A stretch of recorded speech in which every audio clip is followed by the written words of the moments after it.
It's, hey, did you see this one? Special Jason's birthday edition. Everybody knows my birthday is on April 26th, but for this week only, we're going live on Friday night, mostly because I wanted to get a little bit tipsy while we perform our live podcast for you. Most people don't watch this live. In fact, one begs to wonder what the point of doing it live is at this point, because we're episode 42. Hey, what's happening? It's me. Sorry. That's cool. This is episode like 42 at this point, guys. I'm very proud that we kept up with something. We've almost been doing this as long as me and Kaylin were doing it, just the two of us with Steve now. I would say we've reached that point. I'm not sure though.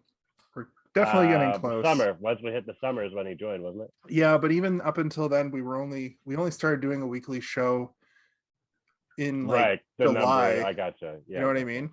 Yeah. We were only twice a month back in the days of yore. Sorry, I'm getting very sentimental because it's my birthday. Heard it. Old school. Are we gonna play a drinking game for this episode? Like every time we interrupt each other, we drink? No, because I'll do die that every time anyway. You'll all die. We'll all die if we do that. And also that's true. Yeah, so as I said, this week we are doing a BASEketball. It is the third week. It's technically the fourth week of Trey Parker and Matt Stone month. Of course, as always, my name is Jason. These are my cohorts in crime. I'm a cohort. This is a money laundering scheme. That's why we keep doing it for no money. And that's why it's in the shape of a pyramid. Yeah, it's an upside down square. I mean, triangle. As always, it's Kaylin and Steve, and I'm Jason. We'll reiterate that at the end with our very lovely outro. So just to start things off, like we always do, Steve, why don't you tell us your history with the Academy Award winning BASEketball? I don't think that's true, but I think that it did a clean sweep of the Academy Awards the year it won everything, including best animated film. I don't know if it won anything, but it definitely swept. Best long. For me, I saw this movie when I was in high school. I can't really remember the exact time, and I watched it many times, so it's kind of just lost in the past. I don't have like a specific memory of watching this for the first time. I do remember seeing the trailer for the first time and thinking, ew, that looks like a gross movie. I don't know if I want to see that. And I didn't see it for quite a while afterwards. And I haven't watched it since those years, I think. Like I can't recall watching it anytime recently, other than for this show. Yeah. Brief history, no real major impact on my life. It was just one of those movies that the fellas liked and we would throw on every once in a while. Oh yeah. Kind of came and went, and that's that. It's just funny that Orgasmo of all movies had more of an impact on your teen years because of how off-putting the situation was for you. Yes. And this one just kind of, did you see this or Orgasmo first?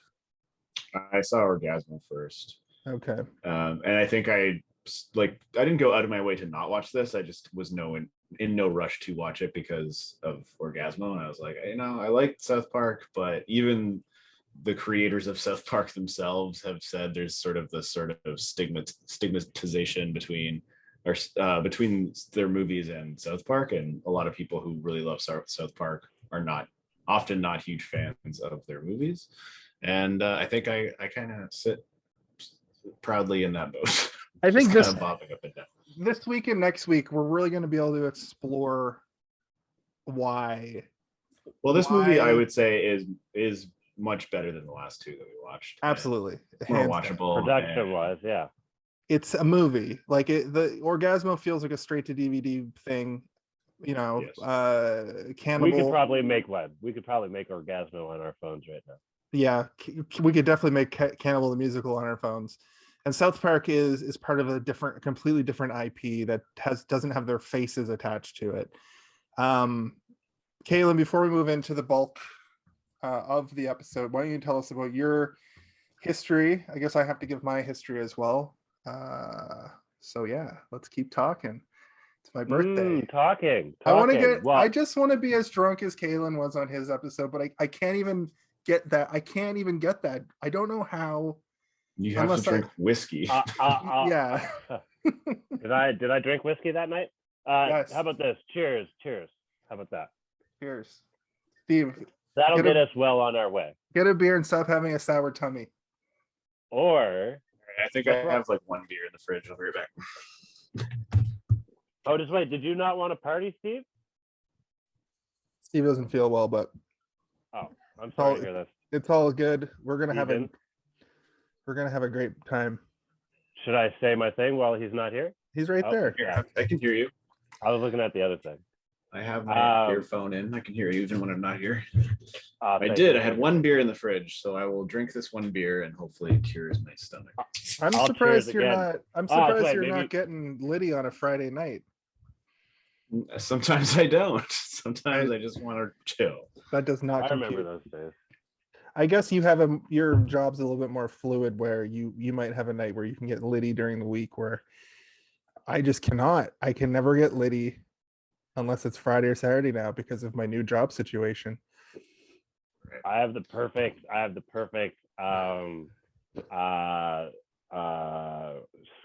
shift schedule, whatever. It's true. That reminds me a lot of when I worked at 12 to 8 at my old job.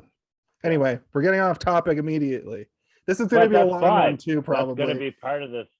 I'm actually waiving my anal ability to want to end the show as soon as possible after 1 hour and 15 minutes, like I always want to, because it is my birthday and it is Friday night. I don't know if we're going to stay live the whole time in this podcast. We might switch it over to a after hours situation, but sorry, Kaylin, why don't you tell us a little bit about your past with the movie BASEketball starring Trey Parker and Matt Stone? I was really psyched. I was hoping you were just going to end it off. Tell us about your past. And I was ready. I was ready to go in. No, I specifically knew that it sounded like I was going to go that way.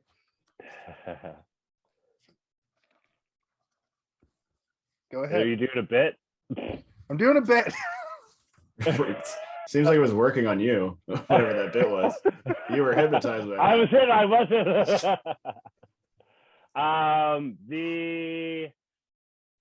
I don't think I saw this movie in theaters. I would have seen it when it finally came to video. And I actually, Steven, similar to what you were saying, I was thinking about that the other night. It was like, when did I was trying to think of the very first time, because it's been something that I've watched a lot and always have a good laugh every time I watch it. Again, this time was a little different, where there was like a critical aspect to it, and that's why I like watching the movies just on their own and then doing like a rewatch where I kind of like, whatever. But when this came out on DVD, and then it's been on repeat ever since, and that's been my history with this movie. I mean, I can identify with that. Steve, like, I'm surprised that you weren't, like, I get that you have a history of telling us about how Trey Parker and Matt Stone stuff kind of skeezed you out as a kid. It sounds like you hung around with the kind of like the wrong crowd for these movies. So you would always get the sort of shitty end of the stick on people repeating the bad lines. I know what Brampton. Brampton folk might have been like in that era.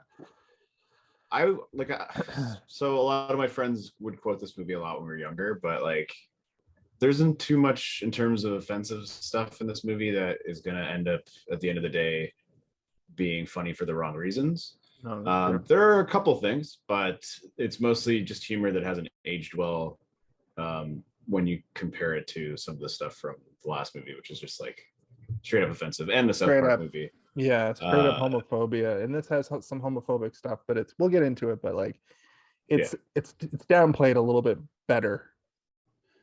Yeah. more, yeah. I think what for you this, call the thing that like kind of had me like rolling my eyes and being like, come on, was like how mean they were to their Squeak. friend. I'm I like, think the and I squeak know thing really, it really resonated with me last week when you were kind of like, no wonder that Dian Bachar doesn't do movies with them. In every movie, he plays the character that just gets shit, and Squeak is shit on the whole time. And Squeak is like, I even as an actor, I would hate playing the character Squeak. And it seems like he played that character and then stopped acting. Like, I'm sure he went on he to has do a not lot stopped of, acting. I I looked know, at his IMDb last week, and he's been working up until like last week. yeah, because he probably just reverted back to doing indie films because he was done working with these guys. They probably would have kept putting him in stuff, I assume, or maybe they don't even know him that well. Maybe he's just like an actor friend they have. They had a couple of live action roles for him, and that Well, they was went it. to film school together because he was in Canada. Right? Yeah, The that's. thing is, he fits a certain mold very well. I'm just surprised he doesn't have 100 voice credits in South Park, though. Right. Yeah. Well, he has a couple, but also I watching the Orgasmo commentary, or I didn't go through all of it because I was like, this is nothing. They're not even talking about. They're just making fun of the movie industry, basically. Yeah. But they pretty much treat him like that in real life a lot of the time. Yeah, that's what. So maybe Yeah. that's just it. Maybe it's the other way, and they're just friends. And Also, they did really not having write work this for movie. him. Like they, Yeah, this was written yeah. by two completely different people, and it wasn't even. They didn't even write it with them in mind. They wrote it with, I think, Chris Rock. Chris Farley. Chris Farley. Yeah. I had heard Chris Rock was. They had whatever. It doesn't matter. Anyway, so it's just kind of like interesting to me that sort of dynamic between the three of them is what's been going on in almost all of their movies and in real life, and it was in the script. So they're like, well, we know who's going to play this character.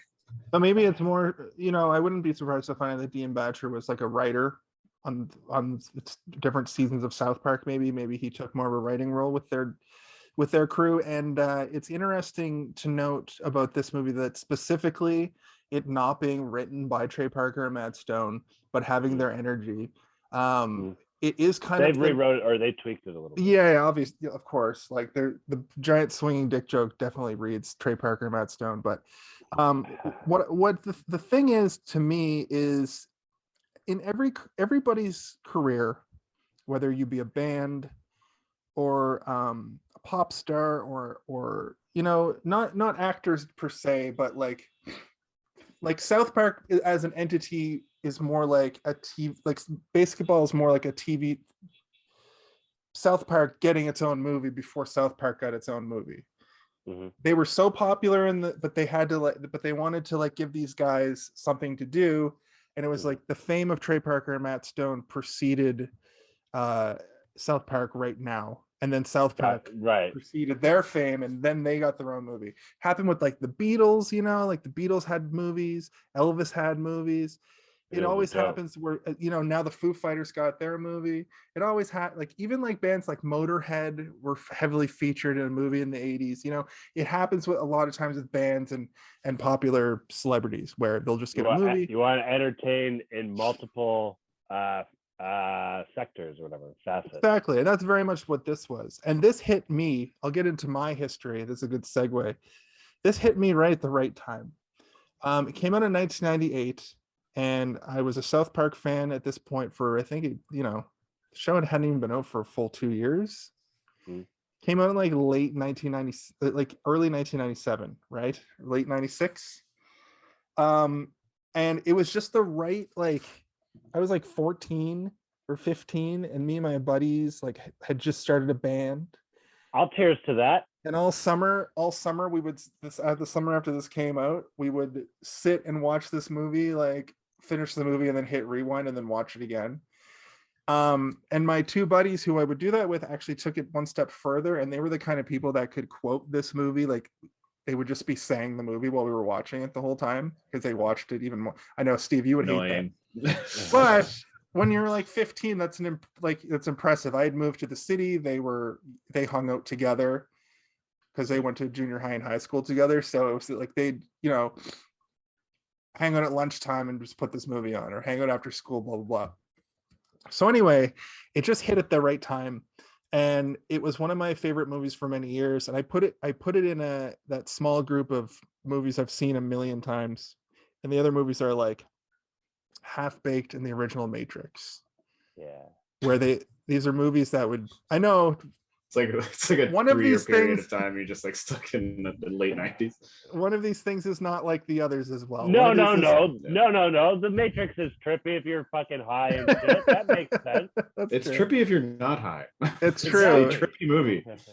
But there isn't a lot of high philosophy in Half Baked or BASEketball, where the Matrix is like a fucking 4-movie long philosophy. It's a different type of high presentation. philosophy.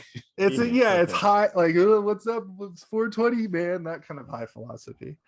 But BASEketball, I'm gonna rate abnormally high. I also I kind of have a weird thing where I'm gonna go a little bit lower than I wanted to, because I did watch Batman this week, as you guys did as well. And I finished Talk Apocalypse. about that. That was a sick movie. I finished Apocalypse Now today, which took me 5 sittings to get through. How do you say that word? Redux or redo or Redux? Yeah. I've only seen Apocalypse Now Redux, so I don't even know. There are some scenes where it feels like maybe Is that like the 5-hour version? It's 3 Yeah. hours The and full 15 one. minutes. It's the full one. Yeah. Yeah. Also, side note: can we squeeze in Batman in the near future somehow in the next? Not like we finish off this, but later, maybe in a blockbuster. Or Steven, if you want to change your. Oh no, never mind. I would talk about Batman, but I don't want to. Not changing my month to Batman month. Fuck that. Just watch all the Batman movies somehow in all of them in 1 month, like Batman. Or if you want to get rid of one Stephen King and do Batman. Anyway. So now. No, after that, because we don't have anything scheduled after that. Sorry, go ahead. I'm gonna do. Actually, I'm not sorry. I take it back. You know what? I do? I cheers to it. I'll cheers to that. I am vengeance. I didn't like that. Did you like the vengeance thing? It's my favorite part of the movie. And I'm so glad he did it right at the beginning, because then I was like, I'm in. I like the penguin called him Vengeance all the time. Like, hey, Vengeance! What's up, Vengeance? What's going on, Vengeance? Yeah, and Catwoman is basically Deadpool in that movie. Anyway, so I'm gonna do the plot now. And okay, Steve, don't give me that look. What do you? I was thinking about what you meant by Catwoman is Deadpool. I was like, I was trying to think of that too. What do you mean? She breaks the fourth wall a lot, and she says all the things. What? How? The way that she talks to Batman. She's not talking to the audience, though. She's not turning to the camera and being like, hey, audience, can you believe Batman? I know, but everything she says is kind of fourth wall breaking. It's very meta. She's a very meta version of Catwoman. It's like the audience is Batman. No, like we're Catwoman, saying funny lines to Batman about how it's ridiculous that he's Batman. Anyway, this isn't a podcast. This is going to be the podcast, isn't it? Yeah. This is going to be the podcast. I just think that no. That's not breaking the fourth wall. Anyway, okay. I think if you put a character in a movie that is very meta, it breaks the fourth wall. It's not literally talking to the audience. No, you have to break the fourth wall. Breaking the fourth wall is when you directly are commenting to the audience. Like if you're aware the audience is there, kind of thing. That's what breaking the fourth wall is. Okay, like so at the end of Ferris Bueller. At the end of Ferris Bueller, you guys movie, are still here. What are you still doing here? Yeah. But in this movie, when Trey Parker says, "I'm not a cello like you. I'm not in major motion pictures." That was a little hat tip. And then he goes like, "That's the kind of meta fourth wall breaking. It's dramatic irony. It's what it is." Anyway, this is a podcast about like, oh, you sell out. Oh, you're going to make a big Hollywood movie now. Yeah, and then he goes like this. Where have I heard that before?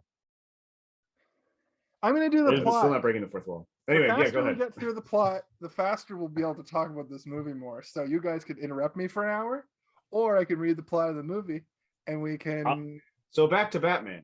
I'm vengeance. I'm Darren's favorite part of the movie. I'm vengeance. Joe Cooper and Doug Remer, two slackers and lifelong best friends, gate crash a high school reunion, and are shunned by their class. Yeah, what have you been doing lately?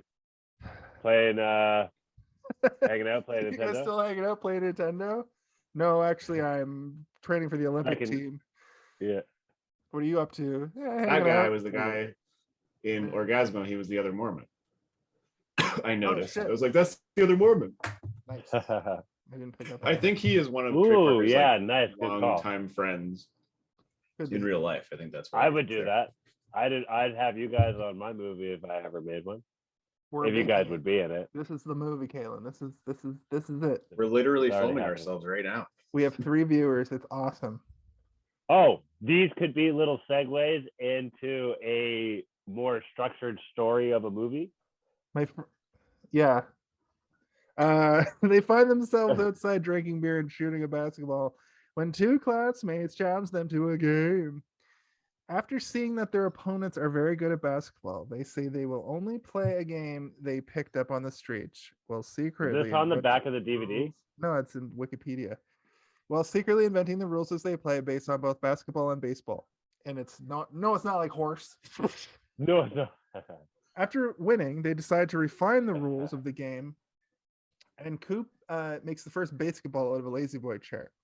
Their friend Kenny Squeak Scolari, aka Little Bitch, I put that in there. I swear to God, if you guys call me a little bitch 13 or 14 more times, if you guys rag on me 13 or 14 more times, I'm out of here. I'm out of here. His His little cardboard box. Yeah. You couldn't get a girl if you had $100 bill hanging out of your why. Squeak tags along, and the sport becomes very popular in the neighborhood over the next 6 months. I was more sympathetic to Squeak this time around. I will definitely agree with you there, Steven. After us talking about Steven sounds weird.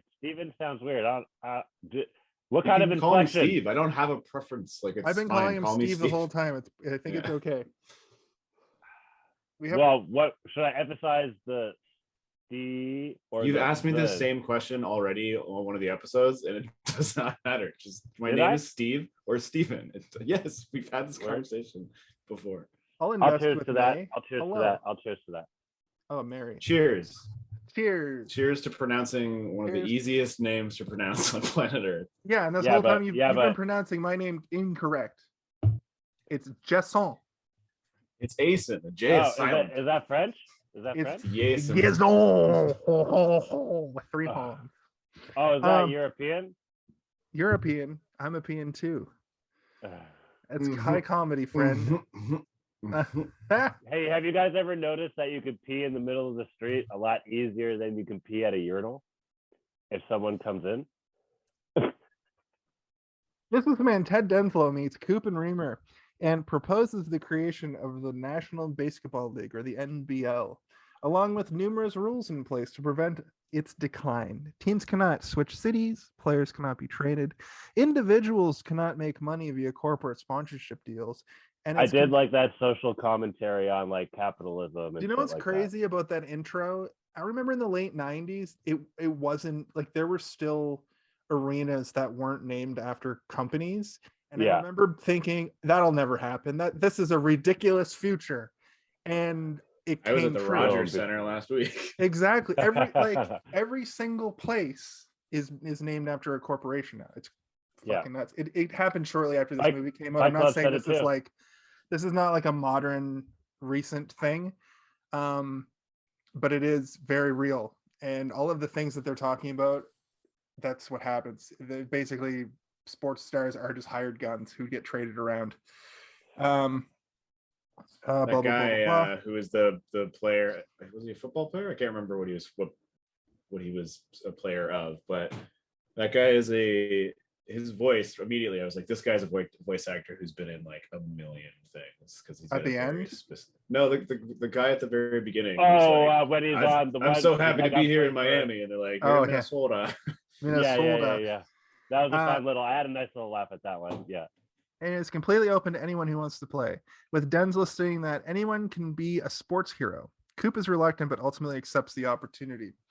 5 years later, the NBL is in full swing. It's crazy that this sport rises to popularity so hard and so fast, but the arenas that they're in are like 5,000 person arenas when they clearly show them in like full baseball stadiums. Anyway, we're gonna get into the probably a budgetary thing, I think. Oh, absolutely. And CGI was not there yet to make it look any bigger, and we'll get into that. See that hot dog? Yeah, you see that pineapple? 5 years later, what pineapple? Whoa! What pineapple? We'll get into it. The NBL is in full swing. We just got to it. The pine nut, it's at the end. Well, why are you talking about it now then? Because we were. Oh, right, because we were talking about things that stood out because of technology. I swear to God. What are you Sounds gonna like tell Kaelin's him? operating on that half-baked philosophy right now. So I'm supposed to be the drunk one. It's my birthday. Okay, I'll cheers to that. Oh my God, is this? Well, I gotta get you instigated somehow. That's the only way you're gonna. I haven't get even there. taken a sip every time they even cheers. Oh! Oh! oh, very good. Oh, now I feel like I should Okay. order beer. to Order be beer. delivered to my Yeah, home. do it. Order beer. Steven. All right, I'm gonna drop out of the Instagram for a moment. Cool. I guess you have to. Yeah, we'll it's be here. cool. It's cool. We're the main. What did it do? Just pause for a minute. The main version of the podcast is the Zoom call. Sorry, TikTok. Shots fired. Denslow is the owner of fan stadiums and a major championship, the Denslow Cup. Denslow is the owner of the Milwaukee Beers, Coop and Remer's team. During the championship game, Denslow dies from choking on a hot dog, causing Coop to miss his shot and costing the Beers the game. He'll be right back. Denslow. I'm still here for this one. Oh, yeah, that's true. I can hear you. Man, I'm sure glad that Steve is gone. He dies from choking on a hot dog, causing Coop to miss the shot see him anymore. and costing the Beers the game. Denslow's will names Coop the owner of the Beers for 1 year on the condition that if they win the next Denslow Cup, they have to win the next Denslow Cup. Otherwise, ownership reverts to Denslow's widow Yvette. Coop and Remer then meet Jenna Reed, head of the Dream Come True Foundation, and Joey, one of the children in her care, and a passionate fan of BASEketball. I just sent you a request to join back to the Instagram. Okay. Word. Welcome back. Go live with Booby Black. Welcome back. Excuse me. Nice. This is Burpcast 911. Otherwise, ownership reverts to Denslow's widow, Yvette. Coop and Remer then meet Jenna. Okay. And Joey, one of the children in her care and a passionate fan of BASEketball. Coop, Remer, and Squeak begin spending time with the two, and Coop eventually forms a relationship with Jenna. Excuse me. Meanwhile, Baxter Kane, owner of the Dallas Felons, wants to remove Denslow's rules preventing monetization of the sport. But Can we acknowledge those what's it called when the Kansas shuffle when you look right and they go left? It's like what did he say? Something about laying carpet. Something about misdirect. Misdirect, exactly. He's like, why don't you come by later and help me lay some carpet? And then it cuts to Jenna Jameson, who's got like a halter top kind of dress on. It looks like she's, banging, and it zooms out and she's literally buff the lobby. Yeah, and then polish the knob. Well, now she sits down and she's like, I got the chrome off of this knob, but then she also has lipstick, like chrome lipstick on, so like she was sucking it. Yeah, she sucked it off their mouth. That joke. So what did he say though? Because he would have said polish my knobs or something, right? No, she would. There's a saying that is like you could suck the chrome off of a tailgate or something. That's like there's okay. Yeah.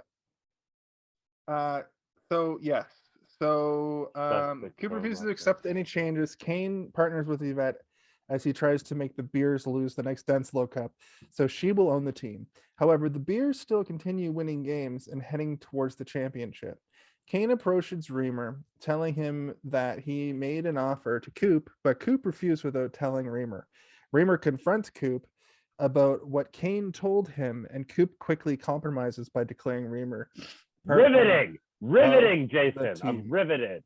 I don't think you are. This is like when you're reading the Odyssey, honestly. Some people find the Odyssey riveting. I've only got 2 paragraphs left. I'm trying to do this as fast as possible. You guys not? Yeah, no, but I'm adding to it. I'm making it riveting. I find it absolutely riveting. Later, riveting. Office reference. Corduroy. Later, Kane cuts the funding to Jenna's foundation in an attempt to get Coop and Remer to adopt a clothing line. Coop is against it, but Remer agrees and becomes conceited. with his newfound A-list status. After the semifinals, Kane informs Coop and Remer that the clothing line has been produced through child labor in Calcutta. If the public finds out, the team and Jenna's foundation will be ruined. Kane blackmails Coop and Remer into losing or forfeiting the Denslow Cup game, or he will inform the public. Jenna learns about the scandal and breaks up with Coop as Coop and Remer blame each other for the controversy with their big swinging dongs. Ugh. Welcome to that- Burp the podcast. Hey, it takes a lot to read and drink. That probably hurt having a dick that big. I couldn't stop thinking about how like having a dick that long does nothing for anyone. It's just Like, an I bet- inconvenience for everybody involved. Yeah, if You you get can't even have good sex because only like a small portion of your Yeah. penis is experienced the sex, and the rest you of would your literally penis be 5 is feet not away from your experiencing, partner. or whatever, experiencing the whatever. From your partner. And also, if you get an erection, you fucking will pass out. With their friendship dissolved, Yeah, the blood. if with their friendship I dissolved, bet it probably couldn't even stand up. I bet it would just be, do you know what I mean? Like, it would be, you know what I mean? Instead of like, Coop goes to Calcutta. I've almost called him Co-op this whole time because it's written Co-op? CD. Coop goes to Calcutta aiming to resolve the situation by replacing the child workers with adults. Making it back to the championship game just as it begins, Coop and Remer still argue with each other over the fact that the Bears are losing. But the 7-inning stretch, the Bears are down 16-0. Having had enough of Coop and Remer's feuding, Squeak gives the stadium an impassioned speech, reminding Coop and Remer where they come from, how much they changed everyone's lives, and what they risk losing. Motivated, Coop and Remer reconcile their differences. That's a light way of putting what happens. As Yvette, who moved by They Squeak's, smooch each other. they do a smooch, like friends smooch. They do a friendly kiss. Also moved by Squeak's speech, breaks off her alliance with Kane. After shifting their focus back in the game, they are poised to win when Coop's lazy boy pops. Coop is crestfallen until Joey brings him a new basketball made from a Barca lounger. After a risky last throw, they win the Denslow Cup. Jenna and Coop reconcile as Yvette makes it with Remer, and the both of them skate around the stadium with their new trophy. And what I have to wonder is, since they never made a sequel to this, nor really could they, I guess they could, it would probably suck. But what happens in this universe? Do the Bears just win every season forever? Do they have just a storied history or does basketball just cease to exist after this whole debacle? That's what I was thinking of after I was finished watching the movie. Which brings us to a new segment I'd like to call, what happened in this universe after this movie ended? oh no. Everyone got turned into puppets and it became Team America. It went back to the driveways. It went back to the driveways, and it was still international, but played on driveways. And so yeah, if you had a crowd, it would just be like around someone's driveway. I think. The sequel. Also, I forgot my bit. I forgot to make note of the title. Oh, I think they say it real early in the movie, though. Yeah, I'm pretty sure they do too. But I fucked up. I'm sad. You son of a bitch. I fucked up. No, okay. No. I know. I'll find out right now. No. I know exactly when they say it. They say it at the reunion. Yeah, but I have to say the time. It's like 5 minutes. I have It's to like do 5 minutes, 17 seconds. I'm gonna challenge you. Okay. It's about 1 minute after Matt Stone is licking a dildo. Yeah. Here, I'm gonna What literally. a British mom's pubic hairs. Oh, another one. I'm gonna literally just figure this out right now, because while Steve tells us, hey, what do you think happened in this universe after the movie was over? The newest segment here on Hey, did you see this one? That's the whole title. I think it would probably be like a like an XFL situation where like it went on for a couple of years and then people got tired of the shtick, and then it got purchased by, like, you know, a corporation would probably have bought it and tried to turn it into something, and it would have failed and disappeared. Netflix. I could see Netflix buying this. Yeah, I could see them making a shitty sequel without Trey Parker, Matt Stone, like for its 30 like year the Dumb and anniversary. Dumber sequel or something. Yeah, where they're kids. They just they cast... somehow. Oh man, with their kids, that one was good. Okay, so it was not. It was awful. No. It was actually good. Dumb and Dumber. Yeah, I know what movie you're talking about. It was not a good movie. Yeah. No, it's not like Horse. You need to watch it through its own, lens. I watched it really, really stoned out of my mind as a teenager when it came out in the movie theater, and I did not think it was funny. So that's like the time you think. I mean, that kind of sounds like the key. That sounds like the key equation for the optimal. Yeah, but at the end, I was like, I guess Bob Saget thinking everything was covered in shit was kind of funny. Yeah, that shit was pretty good. Okay, I don't think. Listen, are you looking something up, or are we interrupting you? No, I'm just I'm watching the movie again. Oh, you're trying to find out the time.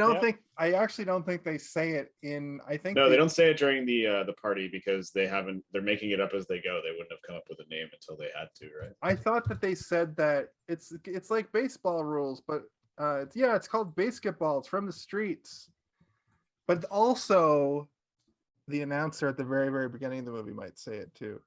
So let's say within the first 10 minutes. You mean Charlton Heston? You're talking about Charlton Heston? Yes. Did you guys see the end credits?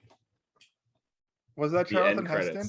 Who was was Charlton Heston or whatever? Also the explosives guy? Because that guy looked like an old school actor. Looked like James Brolin, but James Brolin wasn't even that old when this movie came out. You mean Josh Brolin? No, James Brolin, like his dad.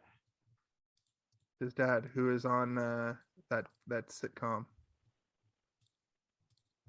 That one. Where it's like Modern Family, but edgier. Modern Family was pretty good. Edgier. Edgier? How edgy? How many edges? Well, like it was sharper. It was like the gimmick was that it was like 3 different stories. 3 different stories per episode. What's up? You're interrupting my podcast. Who? Just kidding. Oh. Do you want to come? Is that the missus? Yeah, do you want to come be on it? I'm on this screen. Is that the missus? Poke your face in. Jason only lives with one person. Hello. You're not interrupting at all. What did you feel about this movie? Can you hear us? I felt like Jason watched it without me. Aw. It's as you do. Have you seen it before? Like ages ago. I don't really remember it. Due for a rewatch, I guess. Pending your review. Well, I'm gonna review it highly because it's one of my favorite comedies of all time. It's gonna be a good one. The show's gone off the rails. Oh, really? A little bit. It's wild. It's your birthday. It's my birthday. It's my birthday episode. We have an all-time low viewership because it's Friday night and people have better things to do. What? Like what? I don't know. It's like post-COVID now. Steve hasn't said anything in like a while. What are you even doing? I was just trying to look up the if Charlton Heston. I don't remember the explosives guy. I was watching this while working, so a couple of the visual gags kind of passed me by. But who cares? Yeah. See, I realized as soon as I finished this movie that 45 minutes of this podcast will be like, I liked it, I didn't like it. And then we'll talk about, what happened in the movie. The thing is that I didn't like it or not like it. It was just kind of like, okay, yeah, I've seen this. Okay, these are funny gags. But like, the story is pretty cookie cutter in terms of like, oh, sorry, someone's at my door. The beer's there already? Yeah. Oh my God. What am I doing? Go to the liquor store. You do have to pay like a delivery fee though. Like a sucker. Well, Ernest, apparently it was a real game. What? BASEketball? There's a real BASEketball game? Yeah. Well, the rules are pretty clear, right? Like it's. You'd have to get into it a bit, but like, yeah, it's I think Isn't that, it kind of like doesn't darts have like a baseball version of darts where like you have to like hit those things or something? oh, okay. So what basketball is essentially is it is horse. When they're like, no, it's not like horse. It is literally horse. But Yeah. instead, you just have to go to a first base, a second base, and a third base. And when you make your Yeah. shots, instead of having a pitcher, the pitcher essentially is the person. I have being a like, question. "Bleh." I have a question. He said when they were explaining the rules, you said you can't take the same shot twice. Do they just mean back to back? Like No, like you come can't. back- I think you can also like take shots from anywhere like horse. I think it literally is horse, but you have runners.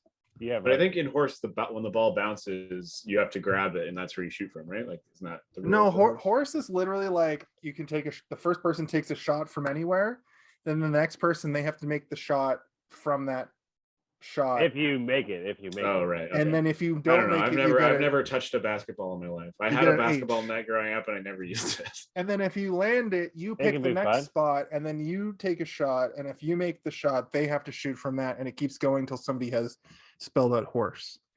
Or the short version is Or whatever word. HOR. We always played the short version because we had a big group of friends. So if a full game of horse yeah. can take like an hour, That's why you just play 21. you play whore. You're a whore. This whole town's a whore. Be right back. This whole You town went is to your one door? big chicken waiting to be fucked. I love chicken wings. Yeah, man. So the pack last summer, there was this pack of like 30 wings for $10. It was amazing. Now it's like $18. Were they called pinties? Nope. Because there's this brand here called Pinties, Right. and they're very authentically pub style wings that you just cook in your oven. And Right. I get buffalo I'll hot. drink to that. You're gonna be a twisty boy. And you get like like the really big juicy wings. Those are the kinds you get. And breaded or roasted. Breaded. What? No, they're not breaded, but they're still big and juicy. Why are you yelling? Madison's laughing at me because I'm talking about wings on my basketball podcast. Steve's going down to get beer in the lobby. We're having intermission. He ordered beer. Intermission. World we're living in. We're doing it's not as rigid as normal. Yeah, we're loosey goosey. Ooh. Yeah, we're floppy. We're big, giant, floppy dicks. Just like in the movie. Just like in the movie Basketball, what we're here to talk about. It's funny. You actually had pliers in your hand for a second. That was a good psych out. I like that psych out. Oh, like that okay. So psych what out a were lot. some of your guys' psych outs? What were some of your guys' top psych outs? I love that psycho. I love hey, that's my wife. Yeah, and that's me. The reveal. I love fucking fat and fucking fit because he's just doing Cartman. Because it Also, sounds like Cartman. Yeah. also earlier in the movie, he does a thing where Remer's like, we got to save the kids. We got to get this money so we can save the kids. And Coop is like, yeah, because Doug Remer's all about saving the kids. It sounds exactly like Mr. Garrison. Yeah. And I like the little, obviously South Park was rolling. This is post, remember in Orgasmo and well, apparently they thought South Park was going to be canceled, and so they didn't think it'd be any problem to make this movie. But then, like you're saying, South Park starts getting going, and it actually picks up. And so they're doing both. They're doing what is it? It's this during the day, and then South Park during the night, I think it was. Yeah, and then I think Paramount came to them and they were like, we want you to do another movie. And I think it was a situation where they were like, we want you to do 3 movies, like the deal that they have now with Paramount. And Right. they did Team America, and they were like, we'll pay to get out of this contract to do this many movies because I never want to make a movie again.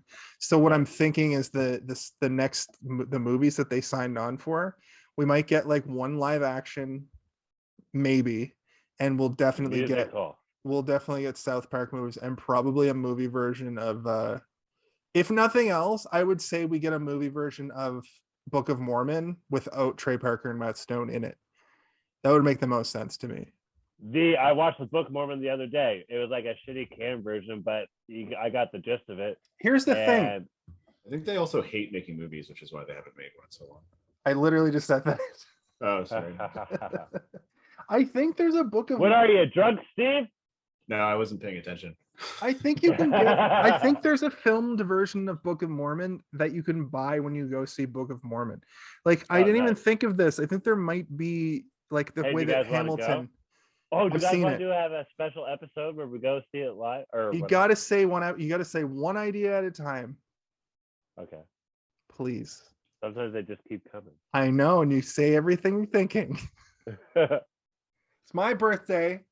You got to be I'll cheers to that. Shut up! You don't get to also be a maniac on my birthday. Okay, so then cheers to it. And drink and not pretend to not drink. Cheers to it, bro. Cheers Come on, to hit your it. webcam with a beer can.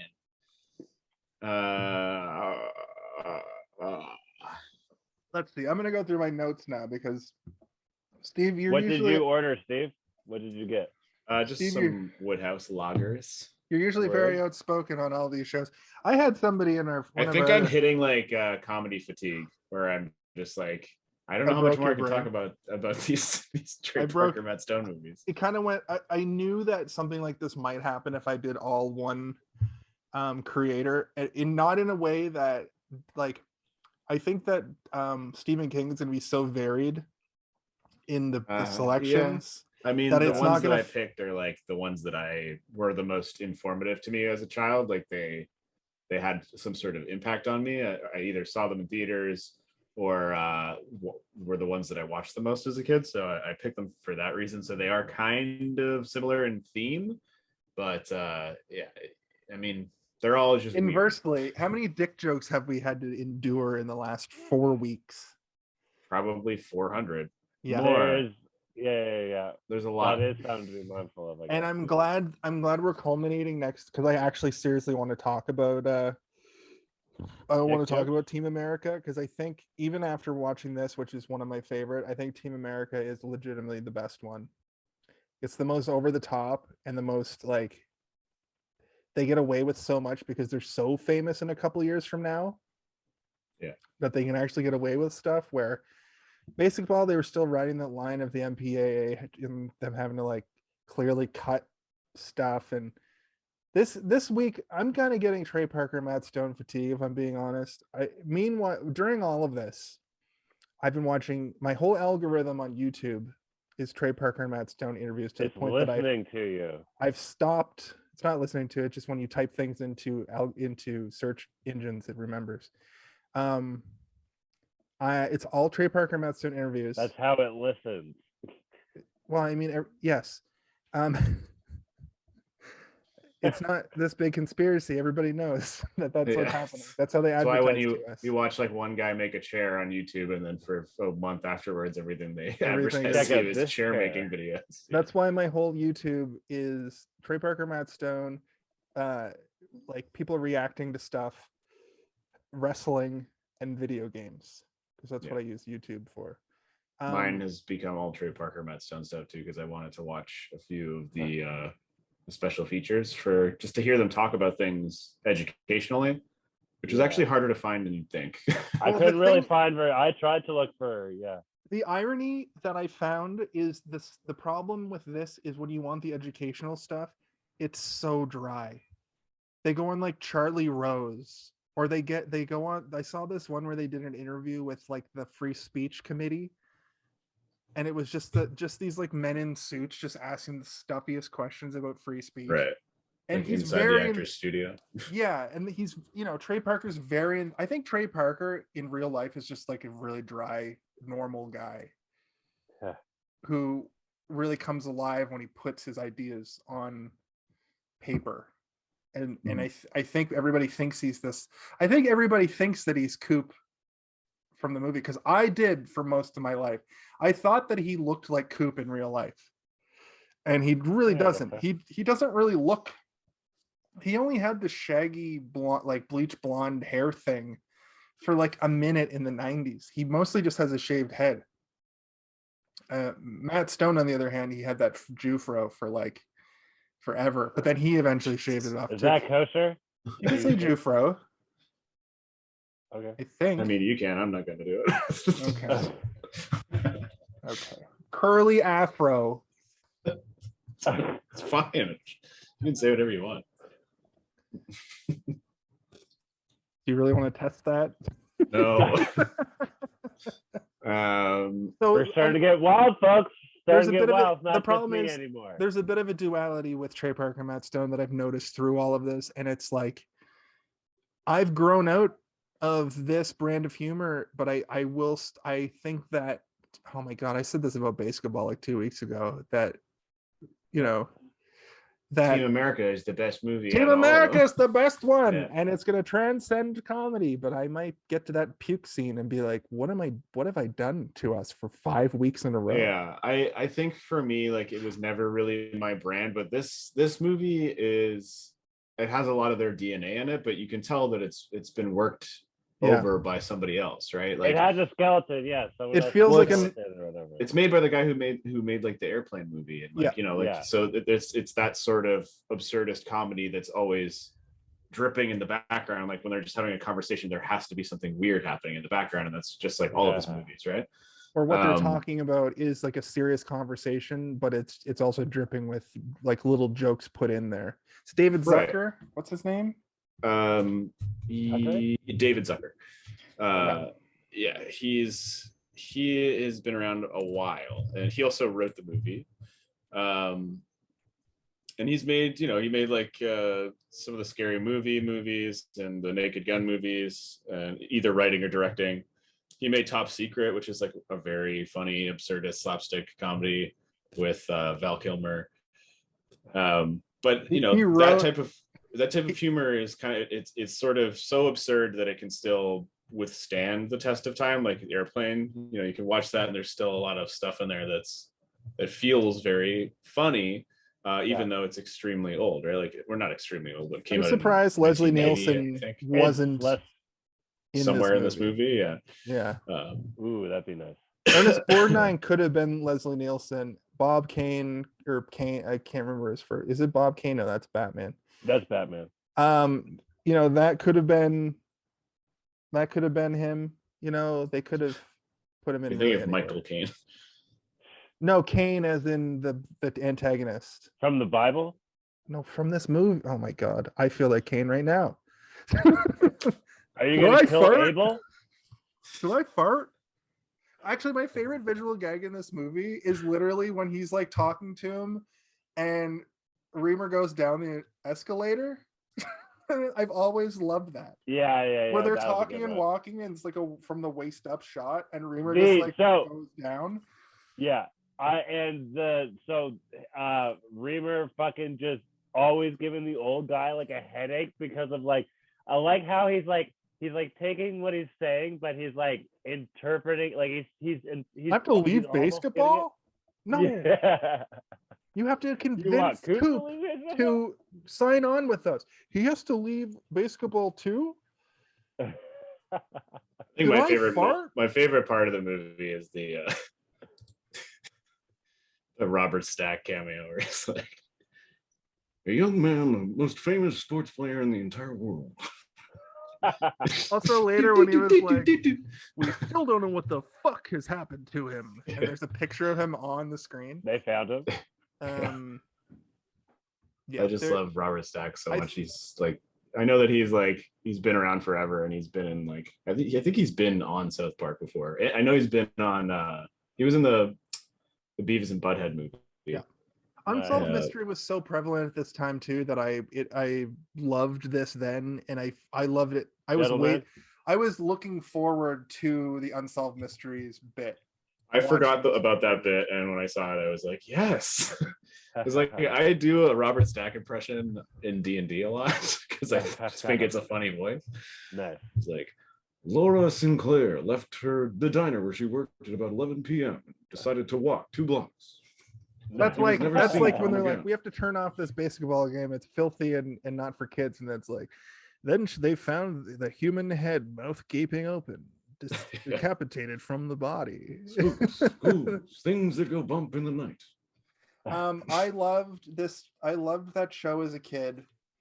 But the fact that they put a segment like this in a movie is such a good, like, it's high comedy, honestly, for like a raunchy film. It's so it works like good for their age range too, I think. Yeah. Whatever, right? Well, I also- they just made a new Unsolved Mystery. Robert Stack obviously is not in it. no, but, he's been dead for a while, but it's not the same. No, because you don't have Robert Stack appearing from the fog being Yeah. like Yeah, What that I was really- pretty dope. That was pretty dope. unidentified flying objects. What I absolutely love about BASEketball, though, compared to Orgasmo and especially Cannibal, I guess Cannibal I never really held in high regard. So Word. Orgasmo is not visually interesting to look at, and BASEketball was entertaining to just look at a lot of the time because Trey Parker and Matt Stone it had really decent cinematography. but Trey Parker and Matt Stone have really weird faces. Like, they're not conventional movie They're both a stars. couple of cuties in this movie. Oh, they're young. Couple of snacks. They're probably like I was gonna- 32 in this Matt movie. Stone, he was kind of like he was easy to look at. Yes. Like, he made me laugh. He's got such a goofy, funny face, though, when he does Yeah. a goofy, funny face. Like, one of my favorite visual Yeah, gags yeah, in yeah. the whole thing is when Ernest Borgnine is like kids in their, Pac-Man video games. They have the attention span of a whatever, and it cuts to Remer just going like this, looking at a bird. And that's something I wanted to. Kaylin, what? Just say the thing. Just wait till nobody's talking and then say what you want to say. But no one talking never happened. Steven, Yeah. can you do your impression while reading the lovely bedtime story, Go the Fuck to Sleep? What, my Robert Stack That's impression? actually a pretty good. Yeah. It's a pretty good idea. I have to look up the story. I don't know it off by heart. I'll go get it for you right now. We'll No. save it for later. But okay. Maybe for thank the you. after Sorry. show. Okay. But after show. Jason, go ahead. My I apologies. wanted to. I lost my train of thought. No, we were talking about. You were talking about how he yeah. was saying the kids have no attention spans, and he's making a funny face while looking at the birds. Oh yeah, that's exactly what it was. Yeah, fucking Matt Stone. I remember what I wanted to get into. And I kind of I didn't touch on it, but like I was thinking about it when I asked you, Steve, about how you didn't have this really in your childhood, but this goes back to what I was saying with Orgasmo, and this movie especially. This was one of the most quoted movies in my friend group.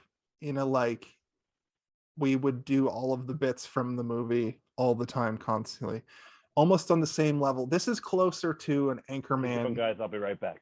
This is closer to an Anchorman in terms of the jokes actually being like funny, well thought out jokes. Where Orgasmo were just like, it's hard to make jokes in porn. Like, porn is such a weird fringe thing, especially in 1996 or whenever that movie came out.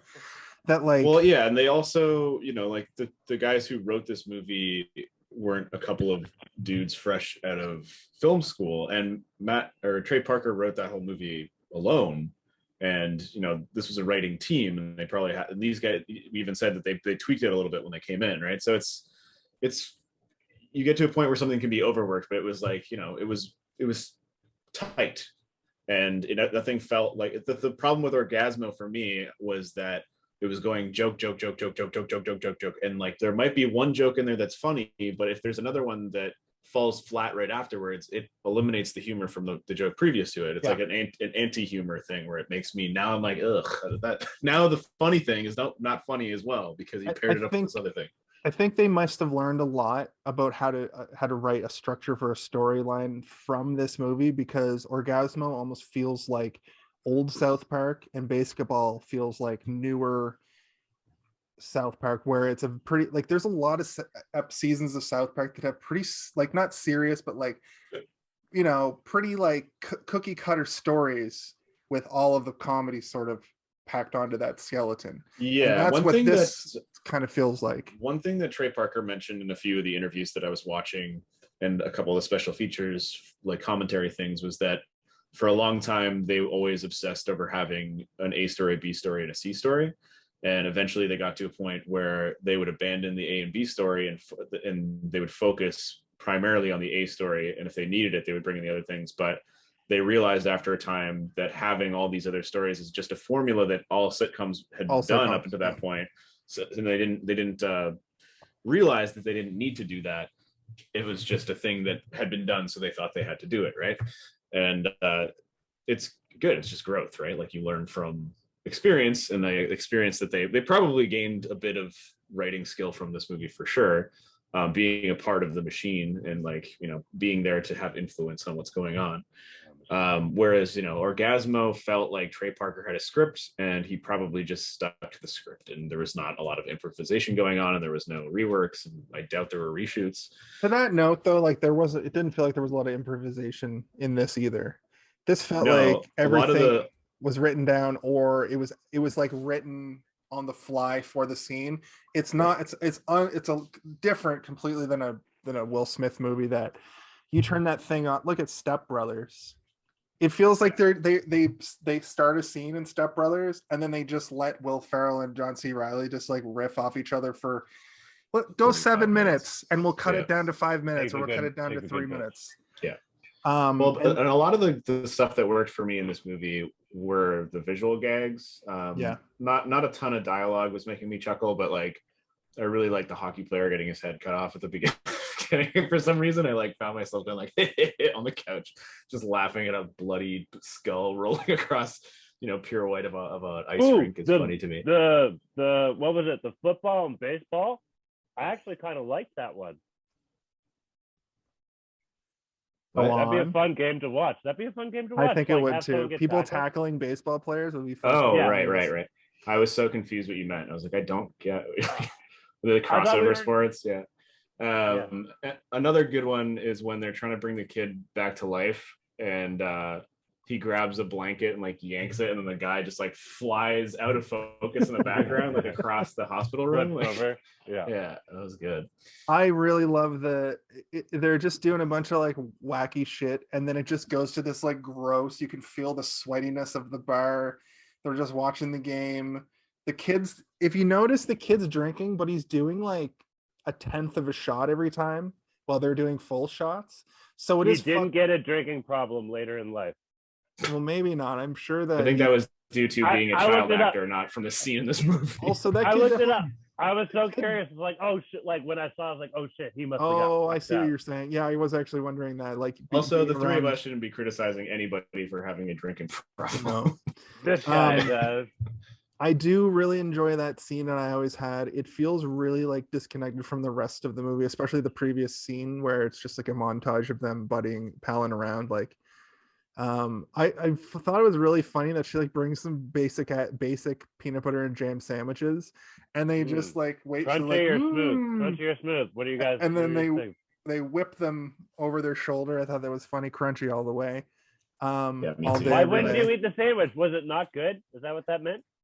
Yeah, like she couldn't cook, I think was the joke. I think it was a sexist. Oh, but it was cook joke. As a sandwich. I gotcha. So, speaking of controversial things, go on. I don't know that I felt that offended by much in this, and I think I rolled my eyes at a few things, but I didn't find myself being like, ugh. I think even they had the opportunity to make a 5-minute long gay joke with the San Francisco ferries, and I thought that was handled surprisingly well, even though it did culminate in ultimately a gay joke where he's like, how to speak San Francisco. I like the cheerleaders. Vagina. But that's the thing. The cheerleaders were hot, sexy hunks. And the vagina joke, he even says, that wasn't a gay joke. That was an Australian joke, which, you know what I mean? Like in universe, in character, I believe that's, you know, he was trying to toe the line a little bit in like a progressive way. And I thought that compared to something like Orgasmo, which was like a fucking, you can't, you know, he says the Q word like 6 times. Also, you could say queer. It's not a curse word. You can if you can't. In certain contexts. That's when he said it in the context that I didn't want to say it. Yeah. I know you can say queer because it's LGBTQTI plus or whatever. T plus, TI plus. Anyway, there's lots now. There's lots of other things. It's LGBTQ ABCD if G if you ask me. Yeah, I don't even know it, and I'm on that. Also an A. I'm on that list. Sorry. Isn't there also an A? Yeah, I did. I said it. LGBTQ. There's lots. A, Kayla, if you type PI in right now, you'll plus. see what the plus tends to umbrella a lot of stuff, but the plus is like there's a ton of other shit. Yeah. Anyway, we don't need to. We don't need Who's to. got the cop? Who's got the cop? LMNOP, am I right? That's the police are coming because we're talking about this for too long. The Do hot you have dogs. a fucking little sound machine scored up? We don't need see. I just wanted to bring it up and talk about it briefly because I really love the joke. How to speak San Franciscan, but I didn't want to unlike Orgasmo, where we kind of had to get into it a little bit. Yeah. And South Park, where we really got into it, as I recall. I think it was because South Park was such a huge phenomenon, especially in middle schools. Like that's where it really kind of like flourished on the playground, and me personally, I noticed, which is something I've already talked about in the previous episodes, so we don't need to really talk about it too much, is that certain people latch onto certain things for the wrong reason. Yeah. And where you can make a very clever, intelligent joke, but if the wrong person hears that and starts saying it in the wrong context in the playground, it immediately goes from being a smart, clever joke to just being offensive, which is one of the reasons that people get so easily triggered by things these days, is because we've all now trained our brains to be aware of other people's emotions. And, as that can be detrimental to comedy, it also is just a showing that human beings are evolving emotionally. I guess, I guess on the empathetically. other side of the coin, maybe this was sort of indicative of how this movie was trying to reach a broader audience and didn't want to alienate anyone. It was, a little more. What's the palatable. rating? Do you have the case there? I can't remember if this movie is 14A or R. It doesn't have that many fucks in it. Where would I see? Should just be on the R. case. R. It is rated R. Yeah, But I mean, that's the American rating system, right? Like, that's true. It's so hard to get an R rating in Canada. It's crazy. The only movie that I can recall that was rated R, oops, sorry, hiccups, was bring them. I'll cheers to that. I'll cheers to that for sure. Was Kill Bill Volume 1, and I tried to get into that movie so many times, and I got kicked out every time. That story was so awesome. infuriating. There was some teenager working there who just kept kicking me out, and I was like, man, come on. He's like, I'm not losing my job because of you. I'm like, you didn't even know I was in here. Did your friend's mom hook you up or some shit? My friend's mom, my friend Vince, his mom bought us tickets and walked us in, and then she left. But but an R means you cannot get in unless you're over 18, right? Like it's not like adult accompaniment. So even if you go in just being in the movie under 18 means you're breaking the law or whatever. How are they more? How do they know better than the parent? They don't. That's the point. Yeah, that's why it's so stupid. I do think that like those restrictions are in place in order to educate parents on what they should be showing their kids, right? It's not it's not there to protect anybody other than children of parents who don't want them to watch things. Right. Eventually I got to watch Kill Bill when it came out on video. I was able to rent it from Blockbuster. And I think I was like 16 or 17. It's not like I was like a 12-year-old trying to sneak into a movie, right? Like, anyway, movie ratings are stupid. And you're a man in some religions at that age. Yeah. Yeah, but like also in some states. Ugh, yeah, let's not talk about that. Yeah. Were you guys ever fans of so the funny thing about the soundtrack is that there's so much good. There's an Aqua song, there's a fucking John the Scatman ski. There was no musical outbreak though, right? Well, there's one song that's a Trey Parker song, and I think it's actually credited when he's driving. I think that's credited as a DVD song as well. Interestingly. And I loved that song, and I used to know all the lyrics when I was 16 years old and would sing it. You didn't sing along when you watched it this time? Well, I did. Like, I remember, like, when you're down and you can't let go. It's I still all think they part of should make a some movie guys where they're who just play. playing the characters who are the band that make all the songs. That for would, these like movies. make a mockumentary about DVDA, but it's Yeah. Trey The Parker, other Matt thing, Stone, too, and they're though, old. That would So be like good. what you guys said earlier about like the like so there's a few variables as to like why this is funny, like, or not why it's funny, but like how it makes you respond to it, right? Like the different mediums, like where South Park is a cartoon and this is live, like real life, live action. And so instead of like a general idea of what someone looks like, it's like a very specific idea. I don't know I'm if that was sorry, a I don't complete understand the thought. question. Yeah, is that a question or just a statement? I feel like it meant something at some point. Okay. I might have hit that wall. I'm gonna switch to water for a little bit. Okay. Where you're rambling and you're like, I have a point, but I can't remember what it is, but I'm gonna keep talking and hopefully it comes out of my mouth. Sometimes that helps. Sometimes Clearly that gone helps. to the school of Jason Phillips, even sober, because that's something that I do frequently on this podcast. On this very podcast, What I do try you not to do? do that anymore because I get really embarrassed while it's happening. I'll My just face keep- starts to turn red. I'll just keep talking and I'll just hope that I get to a point. And a lot of times if Kaylin doesn't interrupt me during my final thoughts, that's when I say that's when those profound things come out. That are Right? like, but when Kaylin interrupts me, I lose my train of thought and it nosedives real bad. Okay. You're getting in trouble for something you haven't done yet, Caitlin. So Not- I'm keeping it in Not on for mind. this this episode. Yeah, not on this episode. I'm keeping it in It's mind. loosey goosey rules though here on Jason's episode. Jason's No, I'm birthday getting episode. all my interruptions out now, and then I'll be all interrupted out later. Likely story. So So likely. Was that sarcasm? That sounded like sarcasm. I'm the most sarcastic motherfucker you've ever met. Ha, nah. Ha, nah. Who's more sarcastic than me? Huh? I don't know. I don't know.